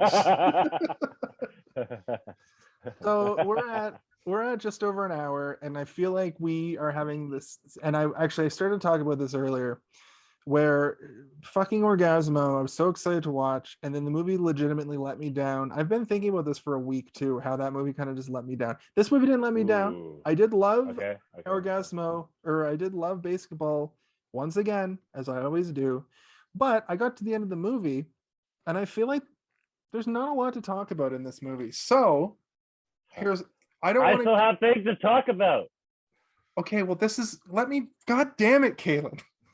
Can I? I He's have not one question. ending the I have one episode. question. I'm not I have ending the one question. episode. I have All right, one I'm question. ending the One episode. question. Kaylin, you don't get to talk anymore. Yeah, this is it. Okay. Bye. Yeah. Hey, did you see this one? I can't see him. Depending on what Gone. you're looking at. No, let me fucking finish. So do you guys want to keep talking about specifically this episode? What I basically don't want to have happen is us pad out 2 hours like we did last week with us just talking. I want to stay talking about BASEketball. Do you guys want to finish off our thoughts, do our final thoughts, end it kind of early, and then go stop the Talk stream, about Batman. and then we'll do a post show? Maybe we can talk about Batman episode. whatever we want. We can just talk. Yeah, we can just do an But impromptu before we Batman talk, episode. can I ask you guys a question? I don't understand smelling underwear. It's a fetish. It's fetish shit. Yeah, Is it's it just a the fetish? act of doing it. It's not necessarily the smell. It's just like the act of doing it is what. Well, Is that what it it's is? I also thought it was the like you smell. were smelling something. Yeah. Yeah. Also, smelling clean underwear is you're just smelling like laundry detergent, right? It's not like Well, you're smelling. Your clothes carry your essence. So I would imagine if you Your smell. essence. I've never I smelled. forgot that you clean your laundry with crystals or whatever. I've never smelled somebody else's underwear, but I've smelled my own underwear to see if it was clean or not, and it's got. Nah, never. Anyway, You gotta use some dryer sheets, bro. no, before I cleaned it. Oh my god! To see if it was dirty. To see if it was dirty before I clean it. Like, well, is this clean? But what if it is dirty? Yeah, and then Jason realized his fetish is smelling his own dirty underwear. I like to smell my own farts, and that's the only way I can Oh come. God! So, Do you leave it in your own face? Like on, I'll smell it if it comes. no, I don't ideally- like go like this with it. I just go Just a quick, and it's mostly shirts, not underwear. My point is, to answer your question, people do that. People love fucking that fetish shit. Yeah, there's fetishes for everything, man. But see, the thing is, I only ever see it in movies. No one's ever told me. No one's like, hey, It's because the people doing it don't tell you about it. Caleb. And They're not also, doing it while you're there. It's not a thing that you would witness. You're seeing it in a movie because it's dramatic juxtaposition. I mean, but also to be fair, I don't know anybody that has admitted that as their. I thought I might have been missing out on something. I guess that's where I was going with all this. Take a whiff of your girlfriend's underwear and see if you're into it. I don't have a girlfriend, Jason. Uh-oh. I didn't know Boyfriend. that. You've had girlfriends. Yeah. I don't have any friends. I don't. Oh, jeez. Well, wait. It's one thing to not have a girlfriend, Yeah. but fuck I think that. I hear the police again. They're getting ready for Caitlin's trip to the laundry mart. It's just like a laundry detergent or a laundromat. The laundry mart. Smelling strangers' clothes. I have no significant other. That's cool. That's fine, and that's fine. But you know what I do have, and I'll cheers to it. What? A I foot have fetish? An armpit No. fetish? Oh, nah. We'll save that for another episode. Did we figure this fetish on the third guess? No, I was it was going to feet, tell you. yeah. No, I was about to tell you it, but then in my own head, but then I said it out loud as I thought it. I'll tell you on another episode. I think that's a post-show conversation anyway. When Let's we do keep- Quentin Tarantino for a month or Yeah, whatever. and we talk about foot fetishes for like we count the foot. I feel like that's been over discussed to a point that it's like Have you guys noticed? everybody on planet Earth now knows that Quentin Tarantino's a And he's like, How do you yeah, feel I about kind of the like different feet, whatever. though? How do you feel about the different feet though? Like the different types of feet? Like, have you I guys ever find noticed feet to be kind of gross. They're like Feet are fucked up not. hands. Yeah, Some feet are- people really don't like them. Some people like indifferent, and I guess some people like them or whatever. I'm indifferent to. But have you disgusted noticed by. how they're different? Have you ever seen those feet with the straight toes? And then sometimes you got those feet that are kind of like a triangle diamond kind of thing. Like All right, we definitely guessed his fetish. Yeah. Like, what the fuck? Yes, He- Kaylin, people have different feet. Okay, I'm just making sure. Just making sure you're aware. Hey, Kaylin. Yeah, this will really fuck him up. Do you have a mole on your arm that's like right here? Which one? Either? Let me check. I almost spilt my drink. It's like damn it. My other fetish. What? Pouring drinks in my lap. Nope. One second. On the arm? Yeah. Okay. You're not a clone. I was gonna. Okay. Have you heard that, Steve, before? Me, a clone? I'm one and only. Because I have it. Who could duplicate this? I definitely have more than one. Oh, but you just have fucking freckles. What, I like have freckles? freckles all over my Little body. freckles? Yeah. So there's a I probably got freckles conspiracy somewhere. theory that like dudes that there's a lot of dudes. Oh, that just have wait. this- I just found one. Okay, he's explaining what it is, Kaylin. Right there. No, it's usually right here. Anyway, Okay. there's a conspiracy theory that there's a bunch of people, like dudes specifically, that have this same freckle, and it means you're a clone. But it's not Remember really. that movie? If I am a clone, I'm totally fine with that. Yeah, Remember the sixth day where you look under your eyelid? I haven't seen The Sixth Day. Oh, it's actually Put not that bad. one on the list. Put that one on the list. It's not great, but it's not bad. I It's worth watched a watch. the. It's worth a watch. I want to yeah. watch Event Horizon soon. That's a movie I want to see real soon. Ooh, yeah, I have that movie on Blu-ray. Sweet. Okay, let's do it. That movie also not great, but it's No, one but of it's my like a gross guilty body pleasures. horror, weird 80s. Yeah, 90s movie, right? and it's like a haunted house in space, which is Yeah. awesome. Which What I'm about fucking stoked about. Agora? Oh, I remember Agora from Fangoria magazine when I was a kid, and I would like I to think see that it. might be different. Oh, Yeah, you guys. I think you guys have already discovered that I'm like I don't even consider myself I'm like a huge okay, horror guys, fan, and then I guys, think hold about- on a second. We're doing exactly what I didn't want to do. Okay.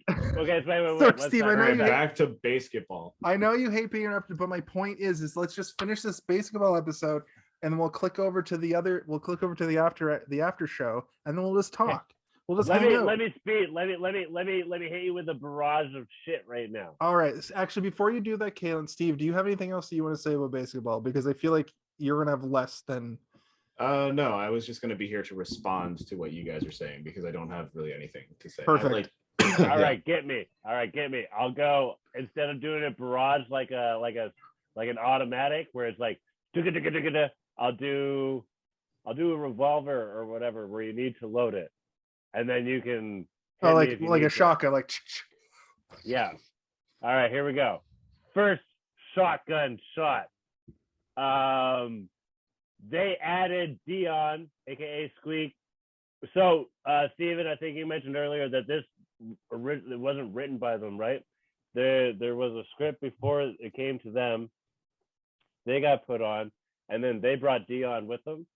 Now, they did shit on him a lot, and I definitely felt more sympathetic this watch compared to my younger days, where like there's the humor in it made me like there's moments where I laughed when it was like really good, like when they're interview the newscaster lady is like trying to interview like Coop and Remer, and then like they go and then Squeak comes over and, hey, you want to interview me?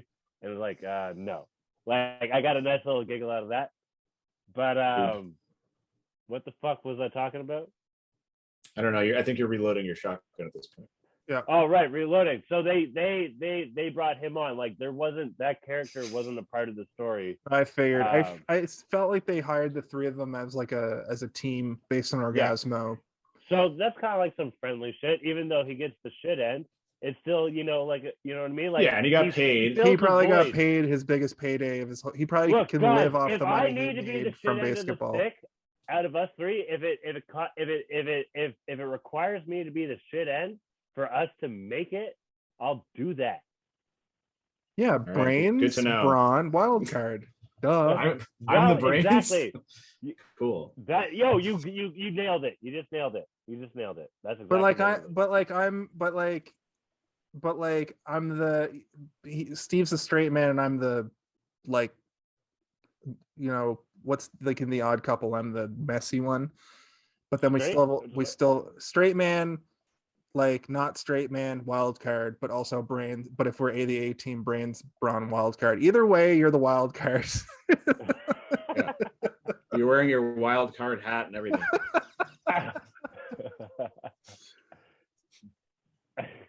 We have a dynamic. It is what it is. Cheers! I'll cheers to that. Actually, that one I do like to cheers to. Cheers! Yay! Okay. Yeah, I think that like for me, the dynamic between them, obviously, it goes back to what I was saying. Is like some people latched onto that for the wrong reasons, and they ended up doing that within their friend group, and it was unfortunate for the person who was being ragged on and being called little bitch and squeak and like I never was called that. Makes you, I was never bullied. Why did you say that I'd be dating his girlfriend? Well, you got to say totally fucked up shit. Oh, okay. Wait, why is me dating his sister totally fucked up? When he's wearing the mask, he's trying to talk about with masks, none of them working. He takes the mask off, and then it's just his face, and the guy. Oh yeah, the Freddy Krueger bit. Yeah, that one got me pretty good. Hey, I was the squeak of my group though. My nickname was Stinks. Actually, it was even worse than that. I'm sorry. What did you say? Stink? My nickname was Stinky, but my buddy he made it a little bit cooler, and it became Stinks. I don't know if that's cooler. Yeah, it is. That just is. I feel like if I was meeting you guys for the first time, I would just assume that you smell bad. Well, see, that was the backlash because the thing is, that was the name. So whenever there was someone new, like, yo, this is Stinks. I'm like, yo, do you mind? That's us. We can say that. This is a brand new person. Yeah, they don't need to. Hey, Stinks, hang up my coat. It's like when I was in junior high. Mr. Stinks, get over here. It's like when I was in junior high and high school, my friends started calling me Jace. And then when I'd be courting a female, do you not I know, Chase? No, I like Chase colloquially between friends, the way Stinks was fine between friends. If I was courting a girl and she was like, Jace, I'd be like, nope, this isn't going to work. You gotta call me Jason, please. And extra points, extra negative points if somebody meets me and can't take 10 seconds to remember the name Jason and they call me Jay forever. Ooh. That drives me nuts too. I don't really have any stigmas to my own name. There's variations of it and none of them bother me. So does anybody call you PH or S? V? I'm pretty sure I asked you this already, but no one's PH ever or called V? me S. That's S? yeah. Oh, that's a good one. S. Sometimes people will call me V because I would get very intense about the V in my name. Because they one time, So okay, when I was buying these, this is a funny joke, or not a joke. It's a funny story.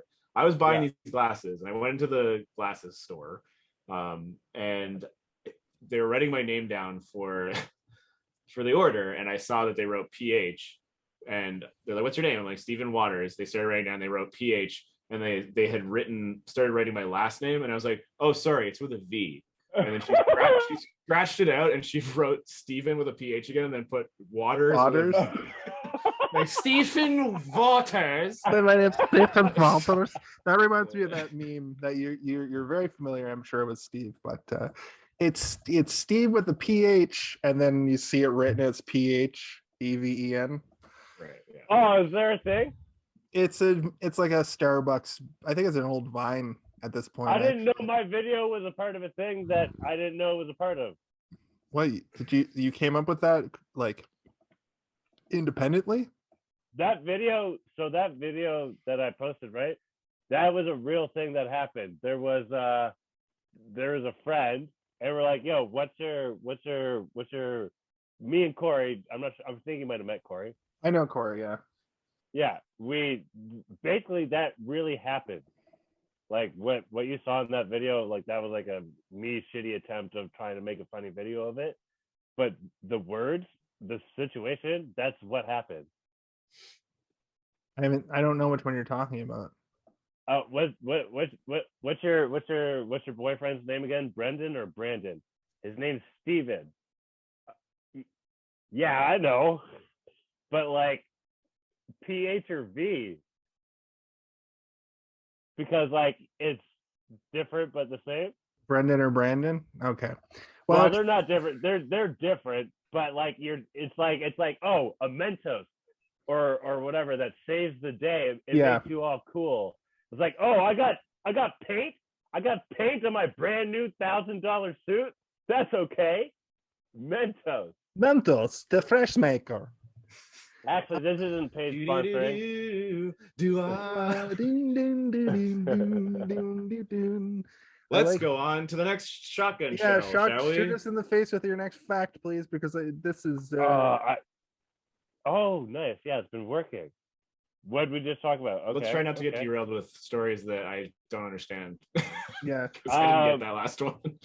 I did like the one of my favorite psych outs was when fucking Buddy's like, oh man, what's his face, Denslow is dying or whatever. Like that was pretty good because it was real. I like my the little like comedy things that I've done up, they're not jokes, they're just like real life things that I've done.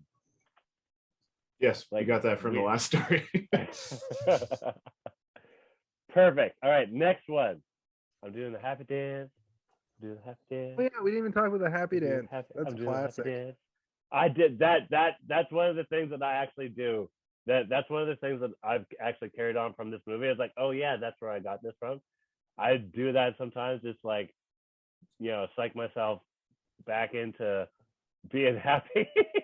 Something that I did a lot from this movie was at the beginning they'll say a sentence and say cock, like kind of like add cock to the yeah. I used to do that all the time when I was a teenager because that's fucking hilarious teenager shit. This movie's like for teens, and Orgasmo like is not for teens, but like still is for teens, Yeah. And I think that's and I mean we've mentioned this before, like comedy obviously subjective, but also your taste in comedy changes your entire life. Like we're not going to find the same thing funny also 2 your years taste from now that we buds think is funny. Your taste buds also change throughout your life. Yeah, that's why old people love candy. That's why I It's Ew. all love. they can taste now. That's why I Yo, love black back in the pepper. day, I hated olives and pickles. Now I love them. I hate olives except for Well, green. I think that was Kalamata. like due to the advent of Tabasco sauce was due to like miners like losing their ability to taste, so they would just That's what I've heard. That's they what would I've heard. put like super spiced stuff on it, and it's the only thing they can taste really. You know what I discovered the other day? Garlic stuffed olives. Yeah, garlic So stuffed good. olives are the bomb. The ones that you get So from good. like I guess Shoppers there, or not Shoppers, Superstore. Metro. Oh right. They don't have I have a Metro and they couple don't have things. Loblaws in Halifax, but they have Yeah. the Well, Superstore, Superstore is part of Loblaws. which or is something. Loblaws.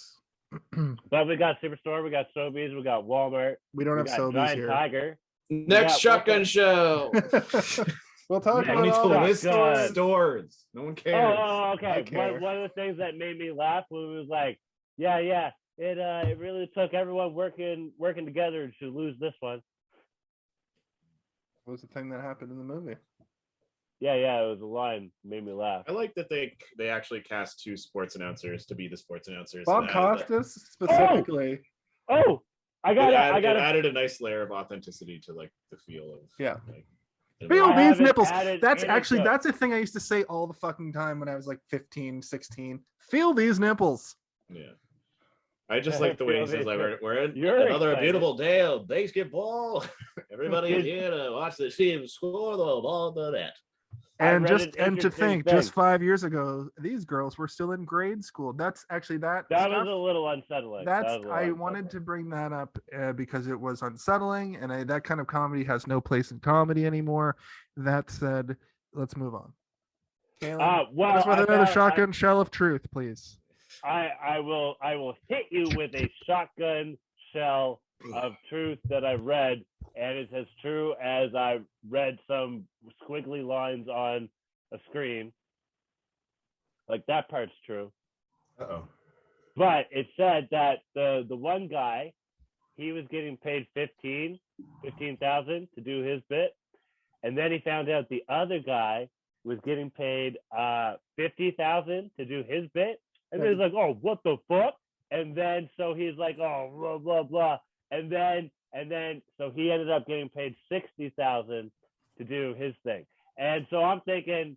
So one, I'm thinking maybe so one, I'm thinking he's pissed off that they underballed him, so that's why he went above what the other guy had. But then at the same time, I'm thinking maybe it's like, oh, well, fuck the other guy. I'm better than the other guy. I should get paid more than him or whatever. Blah blah blah. So, Kaylin, what were your final thoughts for this movie? Oh, are we there already? I think that we're gonna after we do our final thoughts, we're gonna still hit 2 hours. Yeah. I'd That's rather just go into an after show where we can just talk about whatever and just have a good time. This I'm movie's down with kind of that. stressing me out now. Well, fuck. I'll cheers to that. Well, cheers to that. Yeah, let's go into our final thoughts. Let's take this bad boy home, and then let's just reset, and then I don't know. Are we gonna? Do you want to record the Zoom call for the after show? We'll keep going. Like I'm gonna stop the Instagram and then turn it back on for a separate show. But do you Right. want to stop the Zoom and then come back into the Zoom? Oh, and So it's well, two do you separate guys hear things. me still no, on because you the? can cut it. You can cut it wherever you want with the Zoom. That's Can true. you Yeah. guys still hear me on the Zoom call? Yeah. My microphone just bumped and like I can't. It's not working now, and it's not registering on my computer. So I don't know what's going on. We can hear you though. What does I know, that, but what does that I have a microphone go second to? microphone that just my main microphone. Oh, okay. Okay. Well, Okay, What- I got you. Here we go. We're wrapping it up. Final let's thoughts. take it home. Kaylin, give us your final thoughts for the movie BASEketball, starring Trey Parker, Matt Stone, and Dian Bachar, as I well almost as smoked my Yasmine pen. Bleeth. That's the danger of these things. I almost smoked my Yeah, pen. but you can't take a draw off your fucking pen. Yeah, you probably could. You probably fucking No real drink some ink. downside. Probably Okay. drink some ink, and then you get. Remember when? Have you ever had kids in your class get their mouth exploded with ink? Yeah, I'm like, it happened how? to me Why? one time. Okay, Why?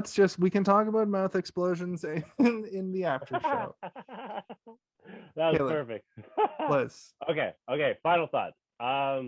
You know what? this movie made me laugh at moments. I think there was a combination of I'm older now and you know your taste matures or whatever. Also, watching it under a critical lens made it less funny as well. But there were still some funny moments. What I do like about this month is the progression. There definitely was a step up from this from the first two. The other interesting thing about that though is that this one wasn't written by them originally, right? Like they kind of built off of something. So it was also I'm not sure if very is the right way to say it, but it was definitely more palatable, I think is the word, where it was more, palatable to like a broader range of audience. You know what? Okay. I had fun. If I have to think about it, not as much fun.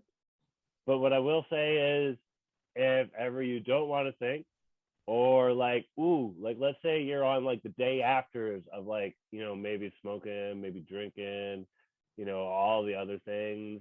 And then like, you just like, I don't want to move, but I want something to be entertaining me. And then you chuck this on and you have a nice little giggle and you kind of zone in and out.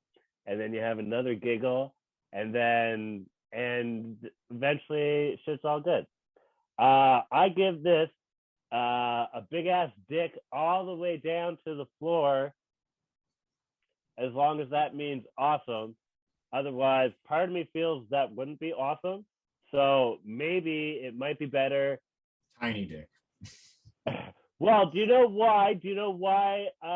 The like Greek or whatever statues of gods have, or pictures or whatever, have small penises? Because the artists who carved them had small penises. I don't know. There's a reason for this. Two reasons. One, something about it was something about like you're being like having a big penis and being lustful was like less than being wise. It was like if you have a big dick, you have a small head or brain or whatever. Yeah, like you're less wise or whatever. And then the other thing, the technical side of it is usually when they depict that shit, it's like some physical activity, right? And when you're doing a physical activity, your blood isn't in your penis, it's in the rest of your body. So your penis is smaller because you're being physically active. Very educational. See, welcome, viewers. This is Kaylin's segment called Interesting as Fuck. We also hit you with some knowledge.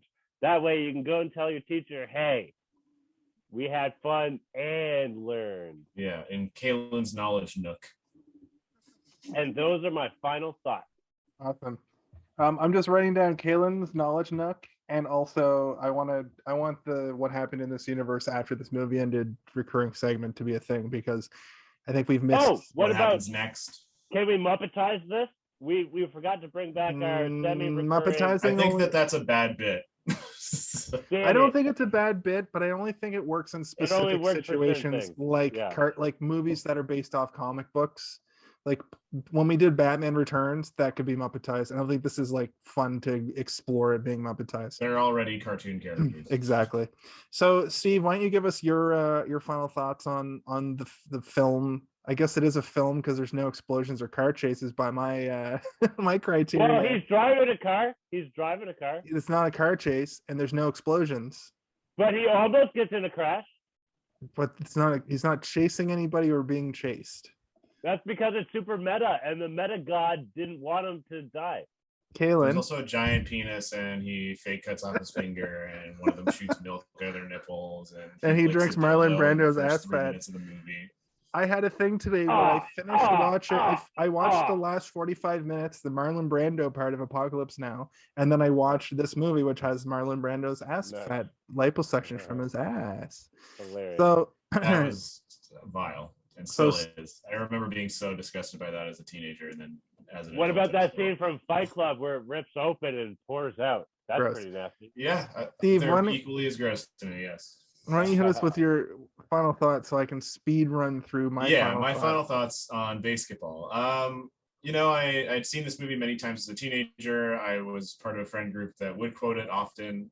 I usually, anytime my friends would be making, like our friends would make fun of each other all the time, as we do here. But I would often say, if you guys rag on me 13 or 14 more times, I am leaving. It always got a good chuckle because it's a funny line. But, you know, watching it again now, as we've said multiple times, you know, your taste in comedy changes as you grow older, wiser. It takes a little bit more to get a rise out of you in terms of laughing. I rarely laugh out loud at stuff, but I did chuckle a couple times audibly during my watch of this movie. I don't think it's bad, but it's not something that I'm going to be recommending to like if somebody said they've never seen BASEketball, I wouldn't lose my mind over it. I'd be like, yeah, I don't know, it's kind of funny. You gotta see it. You gotta. Yeah, and I mean, I'm a tough sell on comedy in general. I've noticed that about you, Steven. Not to say that I'm completely humorless. I do appreciate comedy, and I think you're hilarious. I think that there are plenty of funny movies. I don't know. I have a particular type of humor that needs to be like have a bunch of boxes checked in order for me to be like, that was a great comedy. But I also, like, for some reason, you know, a comedy should still be treated like a movie. You know, like Edgar Wright movies, for example. Those feel like movies that have a lot of humor in them, and they're very funny, but they still feel like there's an appropriate narrative, and not everything is like super saturated in cartooniness. And I do like absurdist comedy here and there, like Wet Hot American Summer. Was one of my favorite comedies as a teen. I've watched it recently. It's still pretty funny. But that movie, again, like the narrative within there is so ridiculous that you immediately don't take it seriously, and in your brain you're just watching comedy, you're not watching a movie. And I think this movie kind of falls into that camp, right? Like everything is so ridiculous that from beginning to end, it's just like you're not going to take anything seriously or feel invested, really. You know that it's just there to make you chuckle, and that's kind of its job, and it doesn't really have anything else to do. With that said, I you know, if people haven't seen it, I'm not going to tell them to rush out and find a copy and watch it. But at the same time, if somebody was going to ask me, would you recommend watching it? I would say, yeah, sure. It's fun. It's a fun movie. Definitely safe in terms of, you know, triggering outdated humor. Like there is some of it, but it's not to the point where you're like, ugh, I can't believe there was a time where this was appropriate. What? How did you guys watch this movie? How did we watch it? Yeah. Watched it on television. Did you R? Yep, had to. By R? What did you do? Sail the Seven Seas. What did you do, Steven? Did I watch the R rating of it? What do you mean? No. No, did you have to sail? Did you have to sail the Seven Seas? Oh yeah, I don't. Yeah, it's not on any streaming service. Like if I can find it, I think it's on Paramount. I think it might be on Paramount since they moved everything over to Paramount. On that note, that's why I like. I know. Yeah. Things, right? I like having physical things because whatever thing you subscribe to or whatever doesn't have it's not like nothing has everything. So the most cheap thing to do is just buy the things you want. Really, I guess, yeah. Well, that's what I do, right? Like I'll buy them digitally if I have the option, but I couldn't find this movie to buy. Well, that's true. That's true. Yeah, that's true. So I didn't. I didn't do it because I couldn't do it. Anyway, at the end of the day, I will give this movie a shredded lazy boy out of. Nice. Yeah, I like that. I like that. Compared to a brand new BASEketball. That's good. And take that for what you will. That's perfect. You got to shred your lazy boy to get the BASEketball, but the BASEketball is pretty good, whereas you've destroyed the cherry. You give it a shredded Barcalandra out of a shredded lazy boy. That was perfect. That was the perfect I didn't have that think I've prepared. I ever was heard. like, as I was saying, I'm like, what am I going to compare it to? Shredded chair. So I agree. I definitely agree with both of you. You both made some good points. There's not a lot to be said about this movie specifically, other than I hold it in high regard as a comedy I loved as a teenager. Steve, you're right. It's not a movie that I would be like, you got to see this. I was the person when I was even like 20 who's like, oh, you've never seen BASEketball? What are you doing with your life? I would never be that person now, Trying to but get a higher education. I would recommend this movie Fuck it to up. anybody that Fuck it likes up. South Park and has never seen it. I think this is worth watching once if you're a fan of comedy, It's worth a watch for sure. feels really weird that South Park comes after this also in a weird way. This almost feels like The movie. it almost feels like, yeah, the bigger, longer, and uncut. This almost feels like this comes after the South Park movie in my head in a weird way. Maybe because I watched them in that order. Maybe because this is live action that's animated. I don't know, Right. but it's just odd to me. And I do agree. This is the perfect. We know it in our friend group over here as a Sunday movie. Movies that you kind of put on when you're hungover. You just kind of put on and don't really. I watched Bad Moms in that specific way, and I watched Bad Moms. That was worth a watch. But it's worth a watch. I hated it, Yeah, but that is kind of how I watch these sorts of movies nowadays. Like when this caliber of movie comes out, it's usually when I'm like in so much pain that I can't handle like a heavy narrative. So like I got to put something on that I really don't need to. Well, it's easy to keep your attention on it for the most part because it does have a structure, but it does also have the lack of structure where there's just visual sight gags and there's little jokes and little dumb things to giggle at, whatever. And we covered it. Like I really feel bad that I may have overhyped it. You didn't overhype anything. You didn't overhype anything. But I still give it a 4 out of 5 as a comedy. Not in the grand scheme of all movies ever, but I do consider it a 4 out of 5 in my grand scheme of movies of all time ever, because I do skew. Excuse me. That's not as big as a big ass dick that goes all the way down to the floor. I do skew. It's true.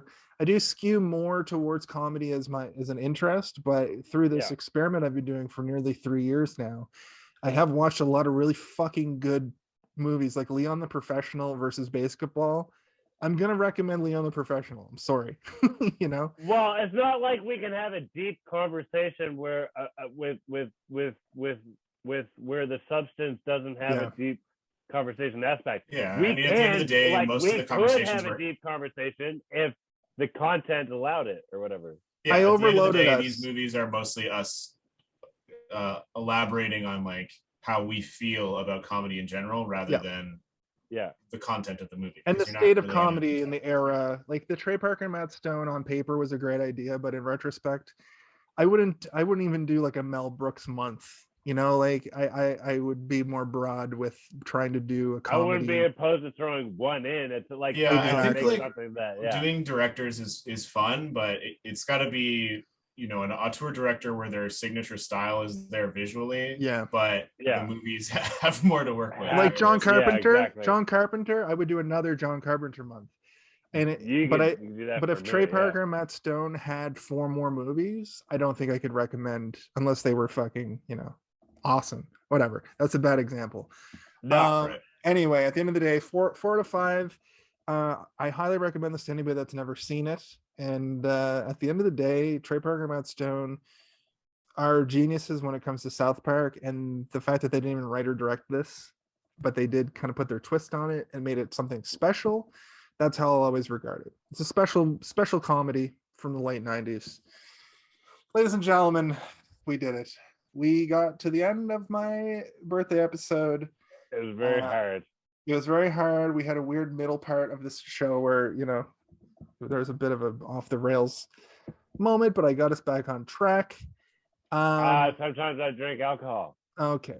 So I thought we were all going to drink alcohol. Yeah, I'm drinking beers. Yeah, me too. Okay.